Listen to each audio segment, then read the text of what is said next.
I'm going to talk about ferromagnetism and transition metal dichalcogenides, or TMDs, especially focusing on in situ doping of TMD monolayers, enabling 2D dilute magnetic semiconductors. Again, I'm E.H. Yang, a professor of mechanical engineering department at Stevens Institute of Technology. Richard Feynman received the Nobel Prize for Physics in 1959.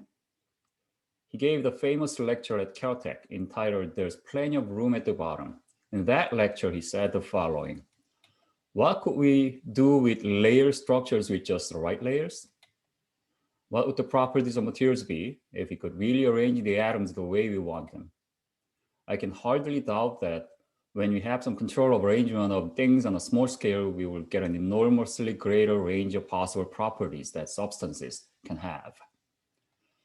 This prophetic remark was realized when Gaiman-Nosvoselov first isolated graphene from graphite, resulting in receiving the Nobel Prize for Physics in 2010. And this discovery of graphene shows how new physical properties emerge when a bulk crystal is thinned down to one atomic layer. But it is interesting to know the fact that single crystals of molybdenum sulfide were exfoliated in 1966, already using the same stripping technique used for the first graphene isolation in 2004. And a single layer of molybdenum sulfide was chemically exfoliated in 1986, although it appears that their work did not draw much attention. So sometimes it may not be a good idea to do things too early before the research community has awakened. Anyway, the key to the success of graphene is its range of remarkable properties, from high electrical mobility and mechanical strength to transparency and flexibility. The light graphene interaction can be adjusted using an electric field or chemical dopant, making graphene-based photonic devices tunable. This is reflected in its range of potential applications, from electrodes for supercapacitors to membranes for water desalination, and from flexible electronics to spintronics devices. 2D materials are comprised of layered van der Waals solids, including hexagonal boron nitride, phosphorine, maxine, and TMDs. Unlike graphene, which is a gapless semimetal, some TMD monolayers have a direct bandgap. This means that they can directly be used in electronics and optics, complementing graphene. Since 2010, there has been an exponential growth in the research on the increasingly broad portfolio of 2D materials. The number of publications per year on 2D materials jumped exponentially from a little over 100 in 2010 to several thousand in 2018. The research of TMDs opens up important applications, from electronics, photonics, energy storage, energy harvesting and conversion, surface chemistry, biosensing, to spintronics and value electronics using spin-value coupling in TMDs. However, it should be noted that most of the scientific research in this area has been focused on exploring exotic properties from exfoliated flakes. No one would argue that for any practical applications in the future, these materials must be synthesized uniformly on a large scale.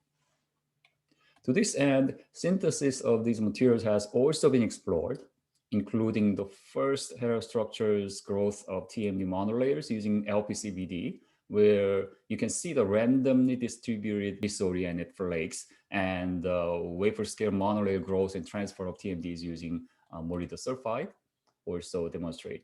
But the growth of monolayer heterostructures is still challenging.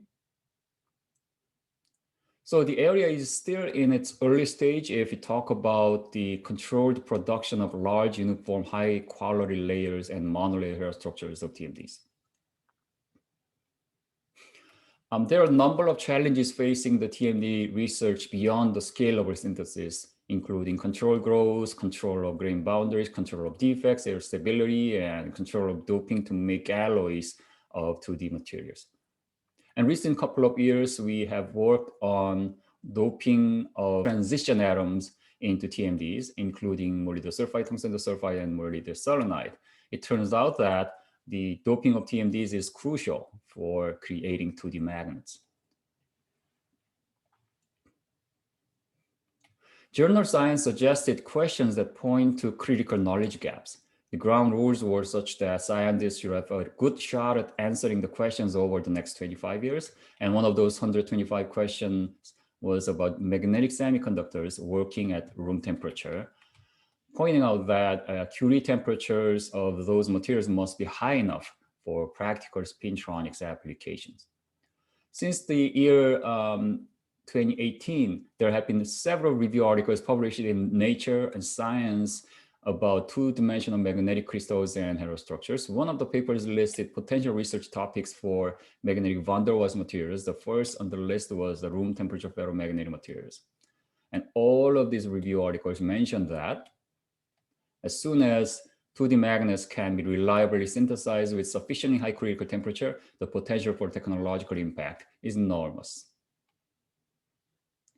Here I want to pick two keywords. One is a reliable synthesis, and the other is high critical temperature.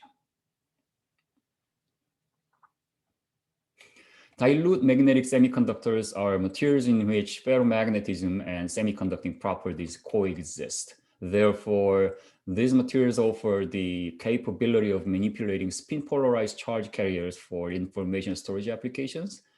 Doping of transition metal elements such as iron and manganese into non-magnetic bulk semiconductors is known to facilitate the formation of dilute magnetic semiconductors such as p-type manganese-doped compounds. Notably, the observation of a Curie temperature at 110 K in gallium manganese arsenide led to the pursuit of formation of dilute magnetic semiconductors with their Curie temperature at or above room temperature. Now, if the ferromagnetism is enabled in 2D crystals, what would happen? Combined with their already rich electronics and optics, it could lead to new discoveries and applications. Heterostructures and devices based on 2D magnets are expected to possess a great variety of properties with strong application potential. This is because 2D materials largely decouple from the substrates, allow electrical control, and are mechanically flexible. Moreover, they are open to chemical functionalization. Therefore, 2D magnets integrated into emergent heterostructures allow the research on the interplay of distinct physical properties, giving rise to emergent interfacial phenomena. Notable examples include the giant magnetoresistance and spin filtering phenomena in 2D spin valves and tunnel junctions, and etc. In early 2017, the first observations of ferromagnetism were reported, but those materials were either insulators or conductors, and some of their monolayers were unstable in air. Another great work reported in the same year showed enhanced valley splitting demonstrated in monolayer tungsten diselenide on uranium sulfide substrate. This work used the magnetic proximity effect. The monolayer tungsten disulfide formed on 10 nanometer chromium triodide also showed ferromagnetism through the magnetic proximity effect. As you can see, however, the ferromagnetic properties were all demonstrated at cryogenic temperatures, 45 K, 16.5 K, and 61 K, as you can see here. Employing a direct vapor phase method, ferromagnetism was reported for iron-doped tin disulfide monolayer with a Curie temperature of 31 K, but this approach still used mechanical exfoliation after growing bulk crystals, therefore no scalability there. Another study shows post-growth incorporation of vanadium into molybdenum ditelluride monolayers, giving rise to room temperature ferromagnetism, but only in the form of small randomly distributed clusters that are not uniform. Vanadium-doped diselenide growth on the HOPG or molybdenum sulfide also showed ferromagnetism at room temperature, but the flake size was on the order of 100 nanometers. Gate tunable ferromagnetism was demonstrated in exfoliated 2D FGT, where an ionic gate raised Curie temperature to room temperature. Air stability is one of the biggest hurdles for pushing this 2D van der Waals magnets for real applications. In addition, as described from the review articles in the earlier slides, the material's Curie temperature must be at or above room temperature. Furthermore, having 2D dilute magnetic semiconductors were always a plus. Here's why. Traditional electronics are based on the control of charge carriers. However, practical magnetic semiconductors would also allow control of quantum spin states. This would theoretically provide near total spin polarization, which is an important property for spintronics applications such as spin transistors. For example, let's take a look at the magnetic tunnel junction, or MTJ. The MTJ is a modern spintronic device that can be used for processing the byte information stored in the nanomagnet. The active area of MTJ typically consists of two ferromagnetic electrodes with a thin insulating barrier sandwiched between them. The space layer is extremely thin, such as manganese oxide in the nanometer or sub-nanometer range. The MTJ has enabled the development of spin transfer torque magnetic random access memory for data storage and computing, where spin polarized currents exert a spin transfer torque to change the magnetization direction of a nanomagnet.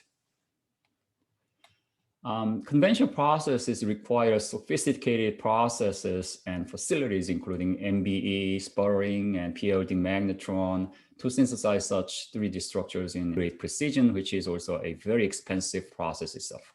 On the other hand, we may be able to construct such an MTJ device solely using 2D materials in the future. Okay, back to the critical factors for 2D magnets. Another critical factor for practical applications of 2D magnets is scalability. In other words, one must show the potential to synthesize the material as uniformly over a large area. So we need to pursue the CVD growth over the exploration. However, before the year 2020, there was none such report that simultaneously meets all three requirements.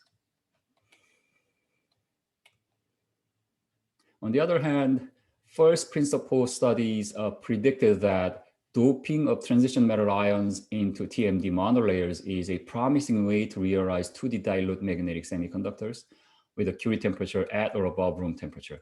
One of the DFT studies show that there's a possibility of iron disulfide phase formation in the molybdenum sulfide structure if you dope iron atoms into molybdenum sulfide.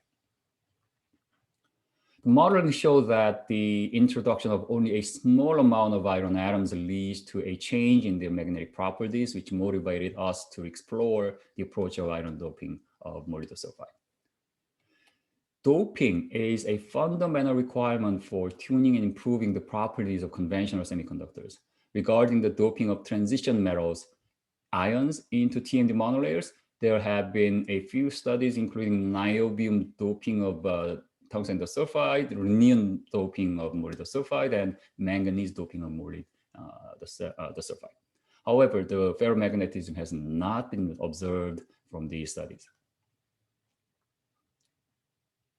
Here we can see that the iron doping is quite distinct from previous doping experiments reported elsewhere, because the melting points of manganese, niobium, and rhenium are from 150 to 400 degrees. These dopant sources were placed outside of the major heating zones, as you can see from the figures on the bottom. On the other hand, the melting point of iron oxide used to dope molybdenum sulfide is close to 1600 degrees. So obviously we cannot use the same doping methods used in these earlier studies. But it turned out that our growth method happened to be well optimized for the iron doping. In our process, a thin film of molybdenum trioxide is deposited on the substrate as thin film, which then contacts another substrate face to face. The sandwich sample is loaded into the tube with sulfur powder placed upstream of the growth area for controlled sublimation, after which the furnace is heated to grow TMDs. The TMD growth is based on reaction of transition metal oxide and chalcogen powder in the vapor phase. The growth mode is correlated with several parameters, including carrier gas, temperature, precursors, and substrates. For the molybdenum sulfide growth, the initial reaction between molybdenum trioxide and sulfur produces intermediate volatile molybdenum suboxides, and then further sulfuration of the suboxide on the substrate leads to a complete conversion into molybdenum sulfide grains. Here we start the doping process simultaneously by casting iron oxide particles onto the substrate. The substrate then contact the molybdenum trioxide film deposited substrate face to face. Argon and hydrogen and sulfur are supplied at optimized timings. The sample is heated for an optimized duration before being cooled down to room temperature, where iron doped molybdenum sulfide monolayers millimeter size can be obtained. Here, figure A is an SEM image of single crystal iron doped molybdenum sulfide monolayers, where the scale bar is 4 microns. By tweaking the growth conditions, we obtain continuous polycrystal monolayers with the size up to millimeter. The figures on the bottom show temperature-dependent photoluminescent spectra of undoped and iron-doped molybdenum sulfide. Here, confirming the substitutional doping is critical, since the magnetic transition must come from the doping of iron atoms, not from other sources such as residues on the surfaces and so on and so forth. The high-angle annular dark field STEM imaging on the left is for a iron-doped tungsten sulfide monolayer. On the right is for the iron-doped molybdenum sulfide. Here, the brightness of atoms in STM image is directly proportional to the square of atomic number. Therefore, we can confirm the substitutional doping of iron atoms replacing tungsten or molybdenum sites using the STM intensity profiles. One of the key features in our findings is the iron-related emission from iron-doped sample. The figure on the left shows the low temperature PR emission of the molybdenum sulfide and iron-doped molybdenum sulfide monolayers, where we find the emission peak at 2.28 eV, which is corroborated using DFT calculations of dipole allowed transitions in iron-doped samples. The control experiments show also that the iron-related emission is only observed from iron-doped samples. There was no such emission from undoped samples with iron or iron oxide clusters placed atop, indicating that only substitutional incorporation of iron creates this transition. We have further scrutinized this iron-related emission using magneto-PL measurements. The transition metal ions show unequal amounts of light absorption when excited with left and right-handed circular polarization. The iron-related PR spectra under excitation with opposite circularly polarized light at both 4K and room temperature show a strong circular dichroism. Given that the transition metal's luminescence loses its circular dichroism above the Curie temperature, the fact that we observe a strong circular dichroism at 300 K suggests that iron-doped molybdenum sulfide remains ferromagnetic at room temperature. Since at the atomic level, the light absorption is closely related to the magnetically induced Zeeman shifts, performing magnetic circular dichroism spectroscopy can give insights into the magnetic properties of the material. Here, the magnetic circular dichroism of the iron-related emission shows the pronounced hysteresis loop as a function of the increasing and decreasing magnetic field. This clearly demonstrates the ferromagnetic nature of the iron-related PR emission. To further quantify the local strength of the ferromagnetic field at room temperature in iron-doped molybdenum sulfide, we perform magnetometry using nitrogen vacancy centers in nanodiamonds spin-coated on the surface of iron-doped molybdenum sulfide monolayers. This technique relies on the optically detected magnetic resonance of the electron spins of nitrogen vacancy centers with microwave radiation. The optically detected magnetic resonance spectra show the energy splitting of 21 megahertz in the vicinity of iron-doped molybdenum sulfide monolayers, significantly larger than the undoped case.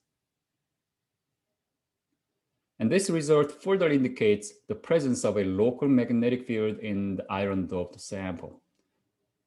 The local magnetic field was up to 0.5 millitesla at room temperature, comparable to the values measured in 2D chromium triodide at cryogenic temperature. We have also performed superconducting quantum interference device measurement, or SQUID, which would measure an average defect of the sample. So the average magnetic fields from the sample complementing the previous local magnetic measurements. Here, iron-doped molybdenum monolayers exhibit a pronounced hysteresis loop at both cryogenic and room temperature. Here, the magnitude of the hysteresis loop decreases with increasing temperature, while the Curie temperature has not been reached at 300 K.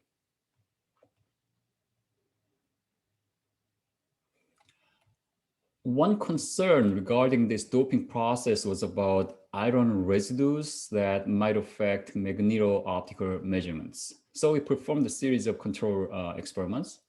Low magnification of STM image is on the left, A and B, along with the EDS spectra on CDEF, and confirmed that the surface of iron-doped molybdenum monolayers is free of iron oxide particles. So if you see any iron spectra here, that means that something is wrong. You have some residues, but as you can see, there's no residue. Okay, AFM images and also optical images further confirms that the surface of iron-doped molybdenum sulfide is free from any potential residues after annealing and cleaning.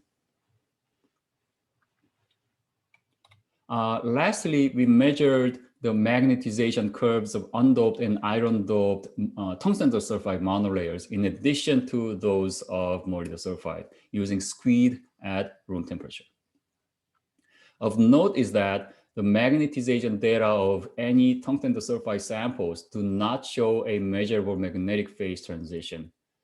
According to the DFT calculations, the absence of ferromagnetism in iron-doped tungsten sulfide at room temperature may arise from the presence of paired iron atoms in iron-doped tungsten sulfide. The modeling predicts that the magnetic moments of paired iron atoms are weaker in tungsten sulfide than in molybdenum sulfide. These contrasting magnetic behaviors can be attributed to paired iron atoms, therefore generating more accumulated electric charge in iron-doped tungsten sulfide by pulling iron atoms apart. We also observed the ODMR results for tungsten sulfide samples in addition to the molybdenum sulfide samples, showing no local magnetic strength at room temperature. The fact that there's no preserved magnetization in iron-doped tungsten sulfide is another indication that the magnetic phase transition shown in iron-doped molybdenum sulfide comes only from the doped iron atoms. These results, combined with other theoretical and experimental results, completely rule out potential iron residues or contamination of the sample whatsoever. Although in our experiments, no room temperature ferromagnetism was found in iron-doped tungsten sulfide, recent work from Terran's group showed that vanadium-doped tungsten sulfide monolayers enable ferromagnetism at room temperature. This is interesting development relating to the use of different dopants toward achieving room temperature ferromagnetism from the same material. Finally, regarding the doping concentration, we have not done much of work, but from another recent theoretical and experimental studies on room temperature ferromagnetism of vanadium-doped tungsten selenide, it appears that low doping concentration is preferred for room temperature ferromagnetism. And this paper claims that the area of magnetic domain becomes smaller as the doping concentration increases, therefore losing magnetism. So this is another topic that we may want to look into as well. So in summary, we synthesize and characterize TMDs, including molybdenum sulfide, tungsten selenide, and molybdenum selenide, as well as their heterostructure here. We demonstrated ferromagnetism with a high Curie temperature in monolayer molybdenum sulfide with in situ iron doping. We furthermore measured local magnetic field strength up to 0.5 millitesla at room temperature. While this magnetic field strength is too weak to collect a paper clip, it is strong enough to alter the spin of electrons. Therefore, this research paves a way to create new opportunities towards atomically thin magneto-optical and magneto-electric devices for ultra-complex spintronics, on-chip optical communications, and quantum computing.